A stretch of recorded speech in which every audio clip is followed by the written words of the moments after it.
Bonjour à tous, bienvenue sur la chaîne Helleuse Guidance. Je suis Marion et je vous propose d'aller explorer les énergies de votre année 2023. Pour ce faire, on va utiliser un tirage de roue astrologique qui nous permettra d'explorer domaine par domaine la tendance de votre année. Je vous proposerai également dans une seconde vidéo qui sortira aux alentours du Nouvel An, un tirage mois par mois pour l'année 2023 également. Afin de ne pas la rater et de pouvoir être notifié de sa sortie, je vous invite à vous abonner et à cliquer sur la petite clochette des notifications. Je vous laisse avec votre tirage, à tout de suite. Les Scorpions, allons voir ce que vous réserve cette roue astrologique 2023.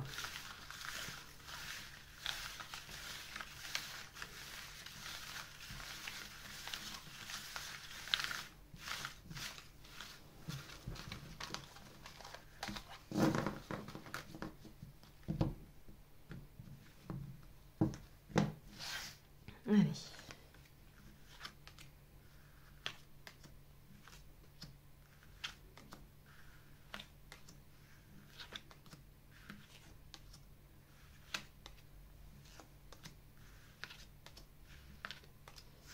Ok. Alors, on va essayer de rendre ça joli. Donc, maison 1, maison 2, maison 3, 4, 5, 6, 7, 8, 9, 10, 11 et 12. Allez, on va essayer de ne pas mettre ça de travers, que ce soit joli pour vous. Et on se lance. Est-ce que c'est bon? Oui, ça a l'air.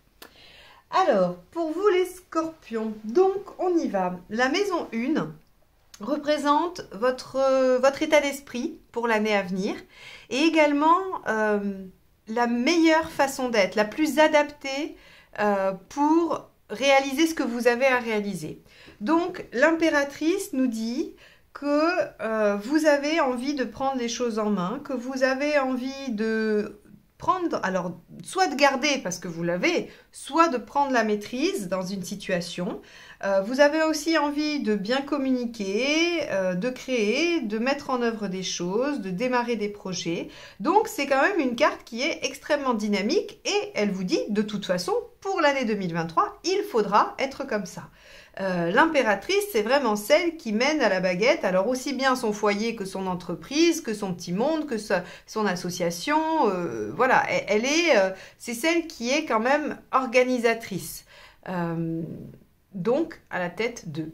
Et elle a aussi cette composante de communication efficace et positive. Ok, bon, donc c'est une année qui a priori devrait quand même bouger un peu pour vous. Alors ici, dans la maison 2, il y a deux aspects. Il y a les ressources matérielles et pratiques, très clairement, et il y a aussi tous les talents, tout ce que vous avez à développer. Alors, sur le plan des ressources, avec la Lune, on pourrait penser que vous allez être inquiet par rapport à vos avoirs. La Lune, c'est quand même le stress, les inquiétudes, peut-être même les phases un petit peu, alors j'allais dire déprimées. Donc par rapport à vos moyens financiers ou à vos avoirs ou à vos projets vraiment en lien avec les ressources, vous pourriez être un peu stressé et inquiet. En revanche, dans vos talents à développer, il y a la créativité, il y a aussi la possibilité de développer un talent d'investigateur ou d'investigatrice, puisque la Lune aussi, on a, surtout chez les Scorpions, il y a cette capacité à aller comprendre les choses qui sont cachées, qui sont non dites. Donc par exemple, vous pourriez décider de devenir thérapeute et de développer votre talent de thérapeute ou de médium, voilà, de tout ce qui va toucher en fait les choses inconscientes, cachées, obscures. Et également la créativité artistique ou autre. Mais c'est vraiment quelque chose à développer pour vous cette année, les Scorpions. Et j'y mettrai beaucoup plus l'accent que sur les difficultés matérielles. Parce qu'avec la Lune, on a quand même aussi beaucoup d'illusions. Donc, c'est-à-dire que vous pourriez avoir l'illusion d'être en difficulté matérielle alors que ce n'est pas le cas. Parce que la Lune, elle n'est pas vraiment concrète. On n'a pas un empereur inversé qui nous dit que votre situation va être totalement instable et que ça va être très compliqué pour vous matériellement. La Lune, c'est un peu dans sa tête, c'est un peu dans son monde. Donc, j'aurais tendance à dire, ok, vous pourriez être soucieux de votre situation matérielle, mais j'axerai vraiment sur le fait qu'il va falloir développer tout votre talent et tout votre potentiel de créativité, de fécondité intérieure et tout ça. La maison 3, elle va nous parler de l'état de votre intellect et aussi de votre façon de communiquer. Alors avec un pendu inversé, là encore, j'ai envie de vous dire, si vous voulez démarrer une formation, si vous voulez apprendre des choses, allez-y, parce que le pendu inversé, il débloque, il solutionne, il y va. Donc, c'est pareil, si vous devez faire des petits déplacements, si vous devez, je sais pas moi, aller vous inscrire quelque part pour apprendre des choses, le pendu ici vous facilite la vie, il vous dit il n'y a plus d'obstacle à votre objectif, à votre projet. Et en plus, vous avez, je le mets en lien avec ça, avec le développement de vos talents et l'impératrice, parce que la maison 3 parle de la communication. Et le pendu vous libère la communication, il vous permet de parler, de dire les bonnes choses aux bonnes personnes, au bon moment. Et regardez cette impératrice, on vous disait de toute façon, il va falloir savoir communiquer, c'est votre thème. Donc, on a quand même une belle synergie qui nous dirait que vous pourriez prendre les choses en main pour développer des talents et les mettre en œuvre. Et en tout cas, apprendre ce qu'il y a en lien avec ça. Donc, on a un très beau début, très dynamique. Alors, tout à l'heure, j'ai pris l'exemple de l'empereur inversé ici. Bon, on l'a dans la maison 4. Alors, bien sûr, maintenant, il va falloir faire avec. Alors, la maison 4, c'est le fort intérieur. C'est votre vie intime, c'est ce qui se passe chez vous, dans votre foyer. C'est si vous vivez, par exemple, avec un compagnon et des enfants, eh ben, ça va être ça va être cette petite cellule-là. Mais c'est également aussi votre introspection à vous, ce que vous allez chercher au fond de vous, c'est votre mythologie personnelle. Et donc ici, en fait, avec l'empereur inversé, c'est déstabilisé. Ça manque de constance. Mais pourquoi? Regardez ce que vous êtes en train de bouger ici. Donc, si vous voulez, et puis il y a d'autres choses qui se passent par là, c'est un peu logique que ça soit instable. Parce que toute chose qui est en construction, toute chose qui est en modification, connaît une phase d'instabilité. Si ici, ça serait même étonnant qu'on ait un empereur à l'endroit qui nous dit que rien ne bouge, que tout est fixe, tout est stable. Parce que, avec ce qui va se passer là, forcément, il y a des choses qui vont bouger pour vous. Donc, on ne s'inquiète pas parce que la maison 7, celle du partenaire, elle est plutôt bien aspectée. La maison 5 aussi. Donc, moi, je dirais ici, cette maison 4, elle parle de vous, de votre intériorité qui est en train de changer. Donc, forcément, en transition, donc instable. La maison 5, justement, qui est un peu en lien puisqu'elle nous parle de votre capacité à vous exprimer en tant que personne, en tant que vraiment... oui, vous qui vous êtes, comment vous créez, comment vous vous montrez aux autres. Hein. C'est pas votre ascendant, hein, mais c'est vraiment oui, c'est votre capacité à être. Voilà, on va dire ça. Alors avec l'étoile, bah déjà vous allez avoir plein d'occasions de pouvoir développer plein de choses. Vous allez pouvoir développer vos passions, vous allez pouvoir avoir des loisirs, vous aurez des opportunités de rencontre si vous êtes seul, vous aurez des opportunités de vivre des choses passionnantes. Voilà comment il faut le dire. Le terme générique, quelle que soit votre situation, vous aurez l'occasion de vivre des choses passionnantes. Si ça se trouve, vous allez découvrir un nouveau sport ou une nouvelle activité qui vous passionne. Si ça se trouve, vous allez rencontrer quelqu'un qui va vous faire vibrer comme jamais vous n'avez vibré. On a avec cette étoile cette capacité à rencontrer les bonnes choses au bon moment. Si par exemple vous avez des enfants aussi, hein, parce que la maison 5 représente les enfants, avec l'étoile, eh bien normalement il y aura des coups de bol avec les enfants. Donc soit vous souhaitez que ça aille mieux ou qu'ils aient quelque chose, eh bien ça va aller dans leur sens. Alors bien sûr ça serait intéressant d'aller voir leurs signes pour voir comment eux se réalisent, mais en tout cas vous avez en rapport aux enfants une bonne étoile. Donc ça, c'est plutôt pas mal. Hein. On a une très très belle maison 5 et comme je vous dis, c'est la maison de l'expression de vous-même, des plaisirs, de tout ça. Bah, avec l'étoile, on est chouette. On tombera sur vraiment tout ce dont on a besoin. La maison 6, avec l'arcane 13 inversé. La maison 6, c'est comment vous rendez service. C'est comment vous vous améliorez. Comment vous développez, en fait. Et bien, vous vous développez tranquillement, sans heurts, sans bousculade, puisque l'arcane 13 inversé, elle parle de transition. Elle parle de transition et pas de changements radicaux et brutaux, ce qui serait son cas si elle était à l'endroit. Là, elle est à l'envers et elle nous dit que vous êtes en train de progresser, de cheminer tranquillement vers quelque chose de nouveau. D'où ces 3 premières maisons et l'instabilité dans la maison 4. C'est logique. C'est pour ça, je vous ai dit, quand je vois le reste, moi je suis pas du tout inquiète de l'empereur inversé parce qu'en fait il n'est le résultat que de ces 3 premières maisons et de la maison 6 qui nous dit que vous êtes en plein changement, vous êtes en pleine progression. Il y a quelque chose qui se développe chez vous, que ce soit vos talents, votre capacité à être, que ce soit dans votre quotidien. Si ça se trouve, vous êtes en train de changer d'alimentation, vous êtes en train de changer votre activité physique, vous êtes en train de changer plein de choses. Ici, c'est vraiment, c'est aussi la santé, c'est des choses comme ça. Donc peut-être que vous faites plein de choses pour améliorer votre vie. Et c'est des petites choses qui, mis bout à bout, amènent un changement, mais qui n'est pas violent, qui est vraiment dans une transition douce, mais profonde. En revanche, c'est des changements profonds qui devraient être durables. La maison 7. Alors la maison 7, c'est la maison du conjoint, c'est la maison des autres, c'est la maison de votre façon d'être en relation à l'autre. Et avec le battleur, eh bien, il y a, pour ceux qui le souhaitent, l'arrivée d'un conjoint ou un renouveau avec le conjoint. Encore une fois, la maison 5 étant très bien aspectée, les amours sont très bien aspectés pour vous, les scorpions, sur 2023. Hein. Donc, on a un renouveau, un nouveau départ. On peut aussi avoir le retour de quelque chose, une jeunesse d'esprit par rapport à l'autre. Et puis, on va être aussi dans l'initiative. Vous allez être capable de prendre les initiatives, de démarrer les choses, d'amorcer les actions. Vous êtes enthousiaste avec l'autre et l'autre aussi. Hein, voilà. Donc, on a... à mon avis, une relation soit qui démarre et qui est jeune, soit qui retrouve une certaine jeunesse. Si vous voulez vous associer, c'est aussi une bonne chose, puisque la maison 7 est la maison des associations. Donc, pas de problème, puisque votre communication est bonne, parce qu'aussi le 3, c'est un peu les égos, hein, c'est les égos. C'est pas l'ego EGO, c'est les égos EGAUX. Ça va être les gens avec qui vous traitez au quotidien. Hein. Donc, pour moi, l'associé ici, aspecté avec une maison 3 comme ça, il est plutôt positif. Hein. Ça veut dire que c'est favorable à l'association.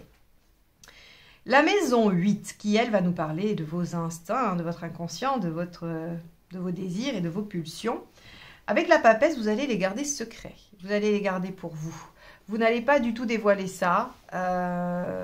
Peut-être que vous serez traversé par des choses, et notamment, on peut l'imaginer, si vous attendez une rencontre ou que les choses se passent pour vous sur ce plan-là, par exemple, hein, vous pourriez ne pas exprimer, ne pas montrer, garder pour vous. La papesse, elle a cette capacité quand même à garder secret et à intérioriser. Elle n'est pas très expansive, elle n'est pas bavarde, et elle essaye de comprendre ce qui se passe. Elle essaye d'intégrer ce qui lui arrive. Et donc, j'aurais tendance à dire qu'entre cette prise de position dans votre vie et ce mouvement qu'il y a dans votre vie relationnelle, la papesse, elle va prendre, et puis elle va essayer, d'ailleurs, on voit bien, elle a l'ermite juste à côté, hein, elle va essayer de comprendre ce qui lui arrive. C'est quoi, quels sont ces changements, qu'est-ce qu'il provoque en vous. Tout ça, c'est des choses que la papesse et l'ermite vont essayer de comprendre. Donc, ici, on voit que vous allez peut-être avoir du mal à exprimer les choses. C'est pas très grave parce que moi, ce qui me rassure, c'est la maison 9 qui me dit que vous êtes en train de comprendre, de chercher, vous regardez dans le passé comment vous avez fonctionné pour essayer de fonctionner différemment ou pareil si ça a été efficace. Mais en tout cas, c'est vraiment l'ermite, c'est je regarde derrière et je me dis, ben ça a super bien marché, il faut que je les réutilise. Ça, par contre, ça m'a amené à des échecs ou à des erreurs, il faut plus que je le fasse. C'est son travail à l'ermite. C'est-à-dire qu'avec sa lanterne, il regarde le chemin parcouru, il éclaire son expérience de sa lanterne. Et il fait des choix et il prend des leçons, hein, il construit des leçons et des principes qu'il emmène ensuite. Donc ici, vous voyez bien que par rapport à votre vie intérieure émotionnelle est très très puissante chez vous les scorpions, il y a une espèce d'intériorisation qui dit ok, très bien, on va quand même essayer d'en sortir un espèce de mode d'emploi qui va nous permettre de ne plus fonctionner tout à fait pareil. D'où l'arcane 13 inversé en transition dans la maison 6. Alors la maison 10, c'est la carrière. Hein. C'est la carrière, c'est votre identité sociale ou publique, c'est votre rôle dans la société. C'est tout ce qui va vraiment vous permettre d'être en lien dans vos activités. Voilà, si vous êtes retraité, c'est ce que vous faites au quotidien. Avec le chariot inversé, on vous dit que ce n'est pas vraiment favorable, qu'il y a des obstacles. Alors, il y a des obstacles, mais... Moi, ce que j'aime bien avec le chariot, c'est que, ok, elle n'est pas super, il pourrait y avoir un magnifique 21, ou il pourrait y avoir le chariot à l'endroit, mais avec le chariot, les obstacles ne sont pas indépassables, ils doivent être justement dépassés, et il y a une véritable j'allais dire consécration, mais je crois que c'est ça, enfin en tout cas c'est le mot que j'ai envie d'utiliser, à les avoir dépassés. C'est-à-dire qu'on vous challenge. Sur votre carrière, on vous challenge, on vous demande d'aller au-delà de ce que vous savez faire. Donc on va vous mettre peut-être des bâtons dans les roues, on va peut-être vous mettre des voies sans issue ou des choses comme ça, mais il faudra passer par-dessus parce que le fait de les dépasser vous apportera de bien plus grandes réussites que si vous n'aviez pas eu ces obstacles. Donc, ne soyez pas pessimiste et négatif quand vous verrez que les choses bloquent sur vos activités parce que ce sera le moyen d'aller encore plus puiser en vous, de débloquer les choses, de reprendre encore plus le pouvoir, de faire appel à votre créativité. On en revient toujours à ça, hein, à ces premières cartes qui sont primordiales dans votre roue astrologique, les scorpions. Ça va vous permettre de déjouer ça. Et ça existe pour permettre à ces 3 maisons-là de s'extraire, de se développer et d'être vraiment poussés dans leur potentiel. La maison 11 qui nous parle de vos espoirs, de vos projets, de ce que vous avez envie de mettre en œuvre, c'est vraiment votre idéal personnel. Alors, c'est assez intéressant parce que ça fait résonance à la papesse qui garde pour elle. La tempérance inversée, elle en a ras-le-bol de faire semblant, elle en a ras-le-bol de concilier tout le monde. Elle s'oublie à la faveur de la paix, tempérance, quand elle est à l'endroit. Hein. C'est-à-dire qu'effectivement, elle concilie des choses qui ne devraient pas être conciliables, en fait. Alors qu'à l'envers, elle dit, bah maintenant, je vais essayer d'être alignée entre ce que je pense, ce que je dis et ce que je fais. Et donc, je ne peux plus déroger, je ne peux plus dire bon ben c'est pas grave, je vais faire ça même si ça me dit rien ou même si j'avais pas envie ou je vais dire ça parce que ça fait plaisir même si je le pense pas. La tempérance inversée, elle dit les choses. Alors ça peut créer des conflits, ça peut. D'ailleurs, la maison 11 peut aussi représenter votre milieu amical, donc il peut y avoir des problématiques avec certains amis qui ne vont pas comprendre pourquoi d'un seul coup, ben, vous arrêtez d'être super conciliant, vous arrêtez d'être super gentil, d'être super serviable parce que vous en avez ras-le-bol. Eh bien, il faudra assumer ça. Ça va avec l'impératrice qui reprend le dessus, hein, qui reprend la maîtrise de sa vie, qui ne se laisse pas marcher dessus, qui décide. Alors, il n'est pas du tout question de devenir quelqu'un d'égocentrique et imbuvable. Hein. Il est juste question de venir reposer ses limites, de se recentrer pour être bien avec soi-même et arrêter de se faire pomper toute son énergie.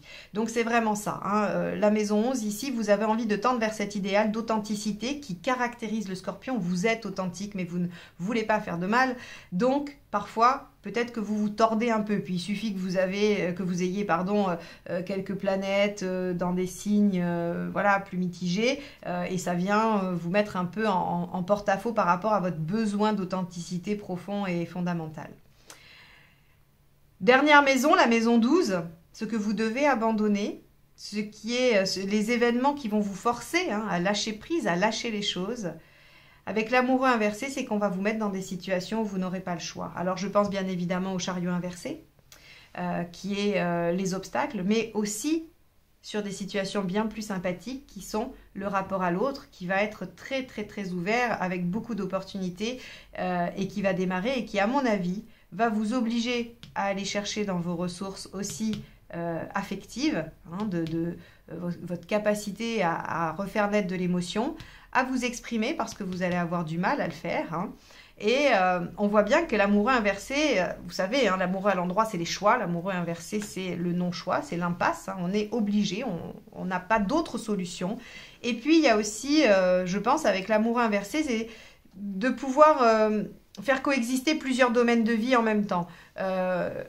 Vous me direz si je me trompe hein, dans les commentaires et je ne dis pas du tout que je détiens la vérité, mais il me semble quand même que les scorpions, comme vous êtes des signes entiers et passionnés, par exemple, si l'amour rentre dans votre vie, ça peut prendre toute la place au détriment du reste. Vous pouvez délaisser le reste. Et bien là, avec l'amoureux inversé, on vous demande, on vous challenge, on vous dit, ben, on va vous forcer à développer des choses sur le plan social et puis en plus, on va vous mettre des trucs super chouettes sur le plan sentimental et affectif et vous allez être obligé de faire concilier tout ça. Vous n'aurez pas le choix que de tout mettre au même plan et de ne pas donner la priorité à la passion, à l'amour. Mais injecter de la passion dans ce que vous faites à l'extérieur pour pouvoir dépasser les obstacles et être en impératrice en maison 1.